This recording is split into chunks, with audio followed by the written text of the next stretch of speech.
작년 7월 초전 도깨미 모두를 분노하게 만들었던 지식재산처의 의견 제출 통지서 이후 그 길고 캄캄했던 8개월의 침묵을 깨고 드디어 퀀텀에너지 연구소가 움직였습니다. 지난 3월 11일 국내 6, 7 특허에 대한 보정서가 지식재산처에 전격적으로 제출된 것입니다. 그런데 참 이상합니다. 이토록 기다렸던 소식이 나왔는데 시장의 반응은 어딘가 차갑습니다. 신성델타테크 주가는 시원하게 불기둥을 뽑아내기는커녕 마치 누군가의 눈치를 보듯 갈지 말지 애매한 위치에서 우리 주주님들을 애태우고 있습니다. 우리 초전 도깨미 여러분, 지금까지 버텨온 시간이 얼마입니까? 전 재산을 걸고 때로는 가족들의 만류에도 불구하고 이 기술의 미래 하나만 보고 버텨온 그 고난의 행군 속에서 작금의 주가 흐름은 답답함을 넘어 야속하기까지 할 것입니다. 하지만 여러분, 주식시장에서 대시세가 터지기 직전의 고요함은 늘 사람의 심리를 가장 극악으로 몰아붙입니다. 오늘 3분경제에서는 이번에 제출된 8개월 만에 특허 보정서에 갖는 그 의미에 대해 분석해보겠습니다. 영상 끝까지 보시고 흔들리는 멘탈을 확실히 다잡으시길 바랍니다.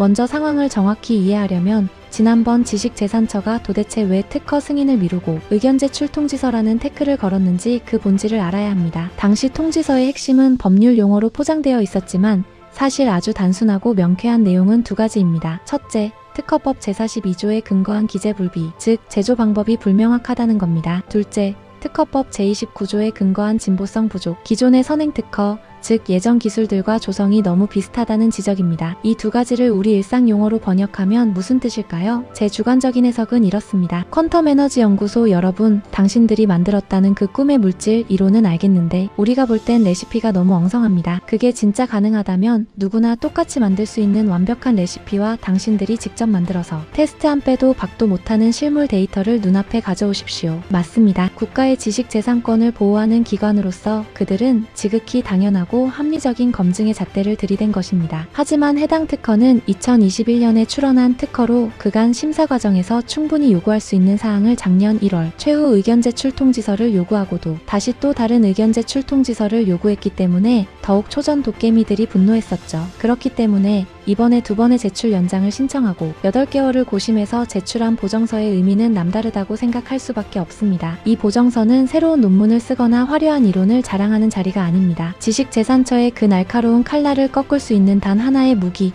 즉 기술의 재현성과 데이터의 신뢰성을 서류로 입증해 내야만 하는 결전의 문서인 것입니다.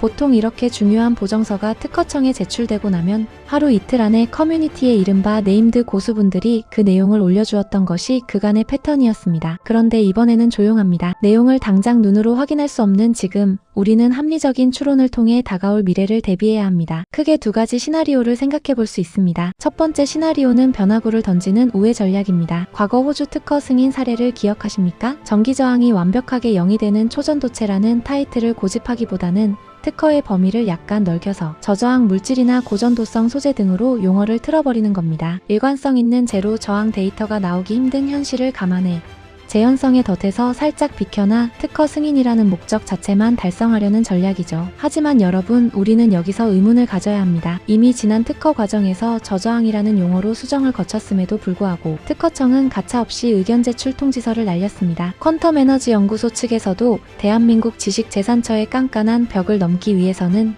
이런 말장난 같은 변화구로는 더 이상 승부가 나지 않는다는 것을 누구보다 뼈저리게 느꼈을 것입니다. 그렇다면 남은 것은 단 하나, 두 번째 시나리오인 정면 돌파입니다. 오해로를 찾지 않고 8개월이라는 시간 동안 벼려온 외부 공인 데이터와 완벽한 재현성 데이터를 특허청 책상 위에 냅다 꽂아버렸을 가능성입니다. 이 정면 돌파 시나리오가 왜 가장 유력한지, 그 실마리를 찾기 위해 우리는 잠시 시계를 거꾸로 돌려 2년 전 2024년 상반기로 가보겠습니다. 당시 시장에는 한국기초과학지원연구원, 바로 KBSI가 LK99의 검증을 진행했다는 소문들이 파다했고 결국 사실로 밝혀졌습니다. 국가 최고 수준의 연구 장비와 인력을 갖춘 그곳에서 도대체 어떤 결과가 나왔을까요? 공식적인 발표는 굳게 닫혀 있었지만 당시 DC인사이드 LK99 관련 주식 갤러리에 구호자가 남긴 결정적인 흔적들을 우리는 똑똑히 기억하고 있습니다. 하나는 해당 결과가 과기부에 보고되었고 저온초와 관련 있는 고위 인사가 주가에 영향을 미친다며 결과를 비공개했다는 점, 또 하나는 퀀텀 에너지 연구소의 베스트 레코드, 즉 우리가 알고 있는 이 사진에서 나타나는 저항은 1만 분의 1이지만 근본 외부 데이터에는 최소 100분의 1 수준까지 저항이 급감하는 유의미한 결과값이 나왔다는 내용입니다.